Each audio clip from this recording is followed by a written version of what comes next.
और ये मैं तंजन कह रहा हूँ बात, तिब नबवी में और हिकमत में हम फ़र्क नहीं कर सके इतने ज़माने में भी।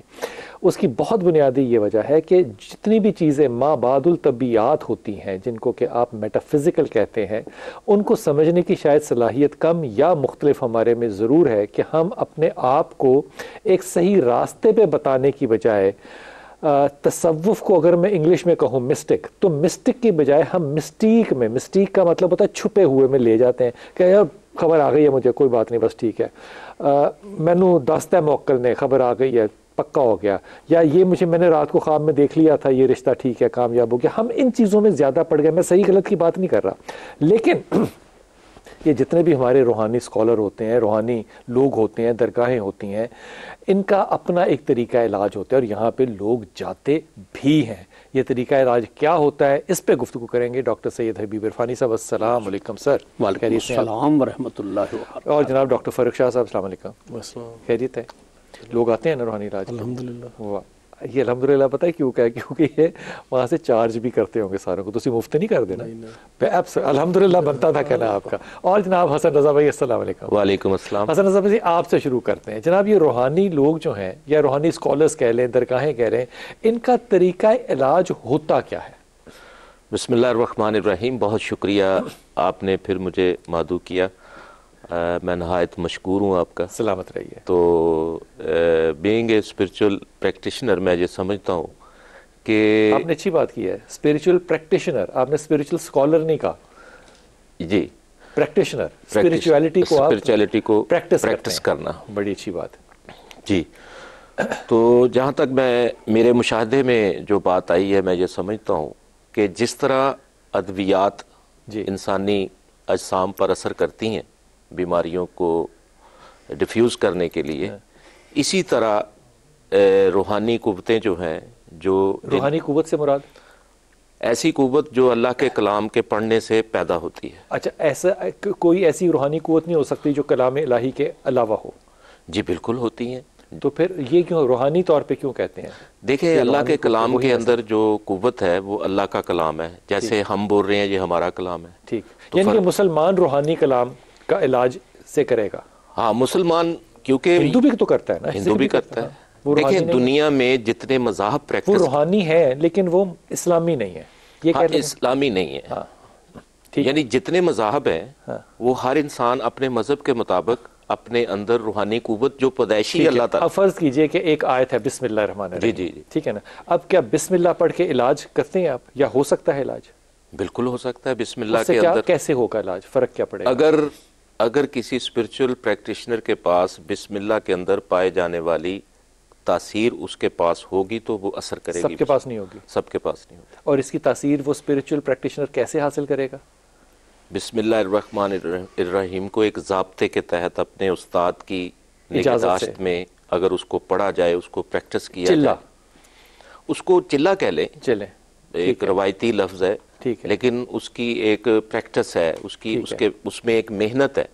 वो मेहनत आप करेंगे, लेकिन हर किसी को नहीं पता चलता।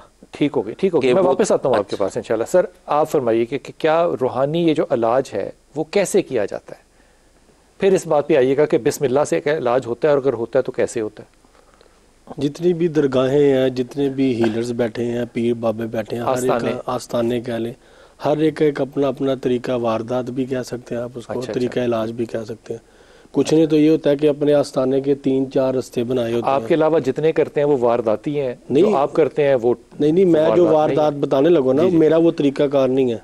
ठीक, वारदाती हाँ जी, मेरा डायरेक्ट एक ही एंट्रेंस है। अच्छा। वारदात में क्या है कि एक आस्थाने की 4 एंट्रेंस है। अच्छा। बाहर बंदे बैठे हैं। अच्छा अच्छा। जिसका औलाद का डेटा लेकर बता देते हैं बाबा जी को वाईफाई पे? नहीं, वाईफाई नहीं, वो समझ, इस दरवाजे से गैर शादीशुदा आएंगे, इससे बेवा औरतें आएंगी, इससे फलाना आएगा, इससे फलाना आएगा, इससे आएगा मशूक के काम वाला, इश्क मशूक की शादी, इससे आएगी बेऔलाद, इससे आएंगे रोटी रिज़्क, इससे आएगी जो ससुराल से तंग। ठीक है, वो जब एंटर हो जाएगी। जी, हमने 4 दरवाजे किसी दरगाह पे इस तरह बाबे के सामने देखे नहीं। आस्थानों पे, मैंने आस्थानों का बताया, आस्थानों पे ये तरीका वारदात, हमने तो लाइनें ही देखी हैं लगी हुई। नहीं, आस्थानों पे इस तरह के तरीका वारदात। हाँ जी, आप इसको वारदात कह रहे हैं। हाँ जी। अब वो जब आके सामने बैठते हैं तो बाबा जी बता देते हैं अभी तेरे नाल ते मसला है जी, बाबा जी भुल्ले ना उनके केड़े दरवाजे चो आए। हाँ जी, तो वो ये बता देते हैं तो वो इंस्पायर हो जाते हैं लोग। सबसे पहला तो स्टेप ही ये होता है ना। सच बताया जा सकता है वैसे? सच देखे, सच करने वाले भी लोग हैं। ये क्या होता है तरीकाकार सच पे? अगर वारदाती को छोड़ दें तो सच वाला सच का जो तरीकाकार है वो कम्युनिकेशन पे ज्यादा मबनी है, गुफ्तगू करके, हाँ, नफ्सियाती तौर पे भी कि आप देखें ना, डायग्नोज करें प्रॉपर्ली, उससे पूछे। तो वो फिर बाबा तो ना हुआ? नहीं, बाबे भी इस तरह के काम कर रहे हैं। नहीं, ना उसके पास MA साइकोलॉजी है, ना MBBS है, ना साइकाइट्री है, ना उसके पास हाउस जॉब है, तो वो क्यों एनालाइज करेगा? ये तो गलत काम हो गया ना। नहीं कर रहे हैं ऐसे भी लोग, जो जिन्होंने साइकोलॉजी भी पढ़ी है, अच्छा, और साथ में इस्लामिक स्टडीज भी लिया, वो भी लोग ये काम कर रहे हैं कि वो प्रॉपर डायग्नोज करते हैं कि हाँ भी सामने वाले को भी ये शौर मिले, अक्ल समझ मिले कि हाँ मेरे साथ वाकई कोई ऐसा मसला है या मैं किसी वहम का शिकार हूं। फर्ज कीजिए कि किसी के पास जाता है तो कोई शख्स कहता है कि ये तावीज़ है, ये लिख दो, उस पर बिस्मिल्लाह रहमान रहीम लिखा हुआ है, फर्ज कीजिए, या तो क्या उस बिस्मिल्लाह का चिल्ला उसके पास होना चाहिए, या वो कैसे इलाज हो जाता है लिखने से? देखिए, सबसे पहली तो बात यह कि जो हीलर है ना, या जो ये ताकत हासिल करना चाहता है रूहानी, उसके लिए तो सबसे पहले उसको रूहानियत और इंसानियत के करीब होना बहुत ज़रूरी है। रूहानियत और इंसानियत, मैं इन दोनों को एक ही जानता हूँ, एक ही मानता हूँ। उसके लिए ज़रूरी है कि आपका अंदर बहुत ज़्यादा साफ क्या है, वो कैसे होगा? आपके अंदर पाकीज़गी होनी चाहिए। कैसे? अंदर को सर्फ से कैसे धो सकता हूँ मैं? सर्फ से नहीं धो सकते, हाँ। लेकिन आप अपने अमाल, अपने अमाल को ठीक, आदात, अपने किरदार को ठीक करें। ठीक हो, और वो छोटी छोटी चीज़ें हैं, मसलन कि आप घरों में कुछ सूद वाले मुल्क में नहीं रहना मिसाल के तौर पे। नहीं, सूद देखें वो तो एक खत्म होगी ना अंदर वाली सफाई।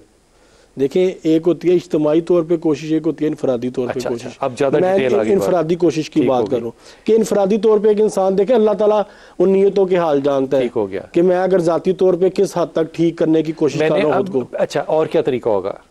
अंदर साफ करना है ताकि उसका बिस्मिल्लाह का असर हो, और उसके बाद फिर आपने उसकी इबादत और उसके जिक्र की तरफ आना ना। जब आप झूठ बोलते हैं, हराम खाते हैं, ज्यादतियाँ करते हैं, चुगलखोरियाँ करते हैं, लोगों के घर खराब कर रहे हैं, बदकारियाँ करते हैं, शराब नोशी करते हैं, तो आप जितने भी चिल्ले कर लें तो आपके अंदर तो तासीर नहीं पैदा होनी। तो हिंदू में कैसे आ जाती है फिर? हिंदुओं का तो अपने में कैसे आ जाती है? हिंदू अपने कलाम से करते हैं, हिंदू हमारे कलाम से नहीं करते। उन पे तो किरदार की पाबंदी नहीं है ना, हमारे पे मुसलमान पे किरदार की उनकी अपनी ताकत है, वो अपनी ताकतों से मदद लेते हैं। वो ताकत क्या है शाह जी? देखिए, ये जो भगवान है, हाँ। शिव जी का मुंद्रा है, हनुमान का मुंद्रा है, ठीक है, मुंद्रे से मुराद होता है मुंद्रे मंत्र का जिक्र करना, हाँ, जिक्र करने का एक तरीकाकार है, चैंटिंग करते हैं, जाप करते हैं। वो इनके जितने भी भगवान है उन सबके अलग अलग है। माँ काली का भी है, काल भैरव का भी है, तो किरदार तो वहाँ इम्पोर्टेंट नहीं है ना, उनमें नहीं है ना। मैं अपने की बात करूँ, मैं अपने की बात करूँ, हमारे में तहारत पाकीज़गी निस्फ़ ईमान है, हमारा ईमान कामिल नहीं होता ना जब हम हमारे अंदर मुकम्मल तौर पे तहारत या पाकीज़गी नहीं आएगी, तो वो होना जरूरी है। उनके मजहब का अलग है, ईसाइयों का अलग है, यहूदियों का अलग है, सिख मजहब का अलग है। अभी तक ये नहीं मुझे समझ में आ सकी शाह जी बात दोनों मेरे भाइयों से कि ये जो दरगाहें हैं या रूहानी स्कॉलर्स जो हैं, ये इलाज, तरीका इलाज इनका है क्या? बिलाल साहब, मैं अपने हवाले से गुजारिश करूँगा जी कि जो एक व अल्लमा आदम अलस्माकुल्लाह कुरान मजीद की आया मुबारक है, और ये उस वक्त की जो कुरान मजीद में कि जब फरिश्तों को हुक्म दिया गया कि आदम को सजदा करें। आदम अभी हयात में नहीं है, जिस्म और रूह के दरमियान है। फरिश्ते ने इनकार किया, इबलीस ने भी इनकार किया। तो अल्लाह ताला ने आदम, कौन से इनकार किया जी? इबलीस ने इनकार किया, दो फरिश्तों ने भी उस वक्त इनकार किया। अच्छा, उस सब ने ये कहा कि जी इसको, लेकिन फरिश्ते ने फिर सरेंडर कर लिया। ठीक, लेकिन सरेंडर किया उसने कि जब अल्लाह ताला ने आदम अलैहिस्सलाम को तमाम अस्मा का इल्म अता फरमा दिया और कहा कि फिर आओ सामने। ठीक, अब ये चीज़ जो कुछ आज कायनात में हो रहा है, जितनी भी, मैं इन्वेंशन नहीं कहूँगा, मैं डिस्कवरी कहूँगा। ठीक, अच्छी बात कि इस वो चीज़ें मौजूद थी उस वक्त भी, जिनका इल्म अता कर दिया गया।